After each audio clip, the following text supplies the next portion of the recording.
And I do believe this.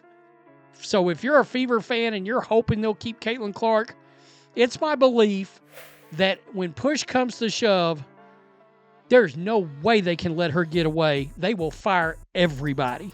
So I'm going to show you guys a poll before we go too far, and this should scare the living shit out of the Indiana Fever. So Indiana Fever, and it's been my belief that they will freaking fire everyone. I cannot imagine the level of fumbling the bag that would have to be done, the monetary crushing that would put on this franchise. This is an example. Imagine losing 76.9% of your fan base overnight. That's what a recent poll suggests could happen if Caitlin Clark left the Indiana Fever. How can one player hold a team's entire fan base together? And what does this mean for the WNBA? Let's break it all down. Before we move on, I'd like to ask you a small favor. If you appreciate this content, please take a second to like this video and subscribe to the channel. Over 98% of you watch the videos without subscribing. It costs you nothing, but it makes a huge difference to us. So, did you click the subscribe button? Great. Thank you so much. Now, back to the video. Swag put this out, and it's starting to make the rounds. I voted. Okay, Fever fans, answer this. If Caitlin leaves Fever, would you still support the Fever? We got 1,145 votes here. Nope, my bags are packed. 1,115 fans. That's 858 fans that said, I'm out the door. I'm out the door. Is far and away leading the way with 76.9%, 77%, in other words.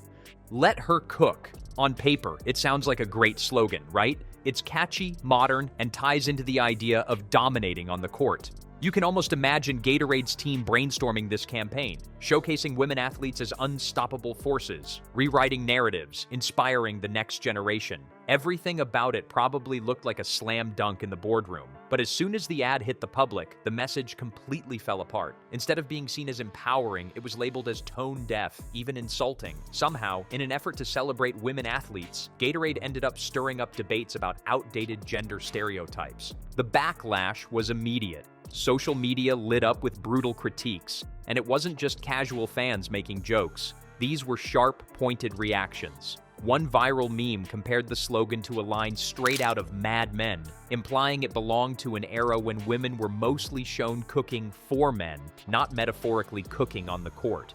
Let me take this a step further. By the way, before Caitlin Clark showed up to the Indiana Fever, they were drawing roughly 4,000 fans to a game, okay? 858 fans out of 1,115 fans. That better scare the shit out of the Indiana Fever. So I spread this out based on 17,000 fans showing up to Indiana Fever games when Caitlin Clark is playing.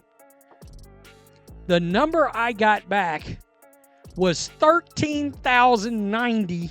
Then there was the Anakin and Padme meme, where someone wrote, "Let her cook," followed by, "You mean in the kitchen, right?"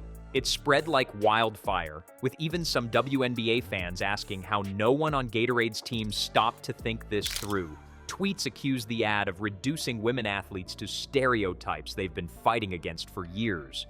And that's where Outkick entered the conversation. Their take was scathing, claiming the campaign sets women's sports back decades. That's harsh, but it hints at a deeper issue here: the delicate balance required when marketing women's sports. So this little poll right here better scare the ever-loving crap out of the Indiana Fever. This is another example of Caitlin Clark's, power, the draw. 3,910 fans that would actually hang around. You're pretty much right back to where you were before Caitlin Clark showed up. With an autograph, Caitlin Clark, 769 points and counting. That is a 1 of 1, it looks like. Sold for, you see that right, $660,000.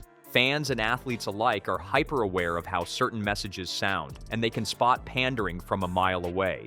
Gatorade's intentions might have been good, but it's not enough to just slap a slogan on a commercial and hope it sticks. So how does something like this even happen? Was it a marketing team completely out of touch, or was creating controversy part of the plan? Either way, it revealed a huge gap between brands and the reality of what fans expect. And that brings us to Caitlin Clark, who proves just how massive the stakes are when trying to connect with WNBA audiences. Caitlin Clark isn't just making waves in the WNBA. She's practically carrying the Indiana Fever's entire fan base. A fan poll revealed a jaw-dropping stat. 76.9% of Fever fans said they'd stop supporting the team if Clark ever left. That's not just loyalty, that's dependence. Think about it. If 17,000 fans are packing the arena when Clark plays, over 13,000 of them might vanish without her.